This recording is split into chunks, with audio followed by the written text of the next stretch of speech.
My first glimpse of London was from the window of a taxi speeding away from Heathrow. Gone were the wide streets and familiar sights of home. They were replaced by a whirlwind of activity and unfamiliar accents. Double-decker buses lumbered past charming brick buildings. Black cabs darted through the traffic with an air of confident chaos. I could feel the pulse of the city, a vibrant energy that was both exhilarating and a little overwhelming. My hotel was nestled in a quiet neighborhood, a peaceful haven from the bustling streets. After settling in, I ventured out to explore. The crisp air was filled with the sounds of the city car horns, distant sirens, and the murmur of conversations in countless languages. It was a far cry from the slower pace of life I was used to, but I was eager to embrace this new rhythm. Covent Garden was a feast for the senses. Street performers captivated the crowds with music, magic, and laughter. The air was filled with the sweet aroma of fresh flowers from the market stalls. I wandered through the cobbled streets, taking in the vibrant atmosphere and the beautiful architecture. My first taste of London came in the form of a traditional cream tea. I found a charming little tea room tucked away on a side street. The scent of freshly baked scones wafted through the air, beckoning me inside. The scones were warm and crumbly, perfectly complemented by the thick clotted cream and sweet strawberry jam. Sipping my tea, surrounded by the gentle hum of conversation, I felt a sense of contentment wash over me. The Tower of London stood imposingly on the banks of the Thames, a silent sentinel guarding centuries of history. Within its walls, kings had been crowned, prisoners had been held captive, and legends had been born. I felt a shiver run down my spine as I walked through the Traitor's Gate, imagining the fear that must have gripped those who passed beneath its arch. The crown jewels glittered under the watchful eyes of the guards, each stone whispering tales of power and intrigue. I learned about the two young princes who disappeared within the tower walls, their fate a mystery that continues to fascinate historians to this day. The Tower of London was a powerful reminder of the weight of history and the stories etched into the very fabric of the city. Leaving the Tower of London, I made my way to Tower Bridge, its iconic blue towers rising majestically above the Thames. The bridge itself was a marvel of Victorian engineering, its bascule bridge lifting to allow ships to pass. Walking across the glass walkway, I felt a thrill as I looked down at the river flowing below.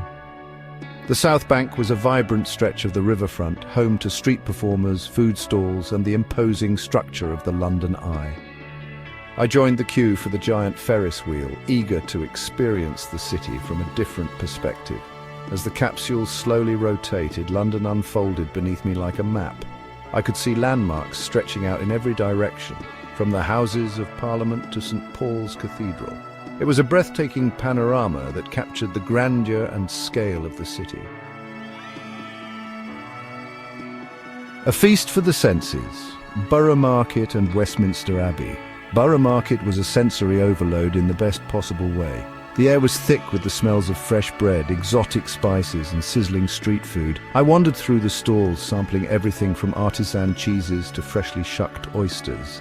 The market was a hive of activity, buzzing with locals and tourists alike. From the bustling energy of Borough Market, I stepped into the hushed reverence of Westminster Abbey. The Abbey's soaring arches and stained glass windows inspired a sense of awe and wonder. This was a place where history had been made, where kings and queens had been crowned, and where some of Britain's greatest figures were laid to rest. The weight of their legacy seemed to hang in the air, a tangible reminder of the past shaping the present.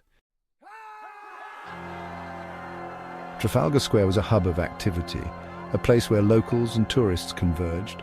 I watched as pigeons flocked around Nelson's column, their cooing a constant soundtrack to the city.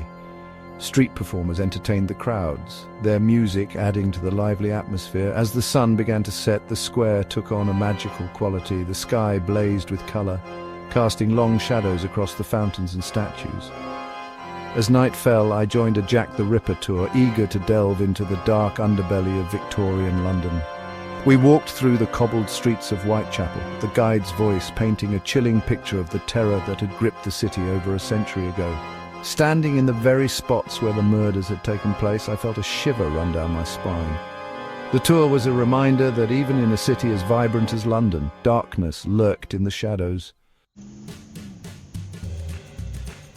Oxford Street was a shopper's paradise, a bustling thoroughfare lined with department stores, boutiques and flagship stores. I spent hours browsing the endless racks of clothing, souvenirs and luxury goods. From high street fashion to independent designers, there was something for everyone on Oxford Street. I couldn't resist picking up a few souvenirs to remind me of my trip. Even if shopping wasn't your thing, Oxford Street was worth a visit for the sheer spectacle of it all. The street was a constant stream of people from all walks of life, all caught up in the thrill of the hunt for the perfect purchase. Street performers added to the lively atmosphere, their music and laughter echoing through the air. On my last day in London, I decided to experience the city from a different perspective. I boarded a riverboat for a leisurely cruise down the Thames. As we glided along the water, iconic landmarks unfolded before me like scenes from a postcard. The Houses of Parliament, the London Eye, Tower Bridge. Each structure seemed more magnificent from the river. The gentle rocking of the boat, the fresh air and the panoramic views combined to create a sense of tranquility. It was the perfect way to say goodbye to this incredible city. As I watched the city skyline recede into the distance, I knew I was leaving a piece of my heart in London. London had exceeded my every expectation. It was a city that seamlessly blended history and modernity, tradition and innovation. From the grandeur of Buckingham Palace to the charm of Covent Garden, London had a way of captivating the senses and stirring the soul. I had walked in the footsteps of kings and queens, explored ancient castles, and experienced the vibrant energy of a truly global city.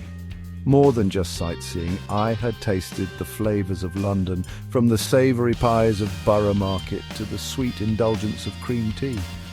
I had listened to the city's heartbeat in the rhythm of its bustling streets and the murmur of conversations in countless languages. London had left an undeniable mark on me, a lasting impression that I knew would stay with me long after I returned home.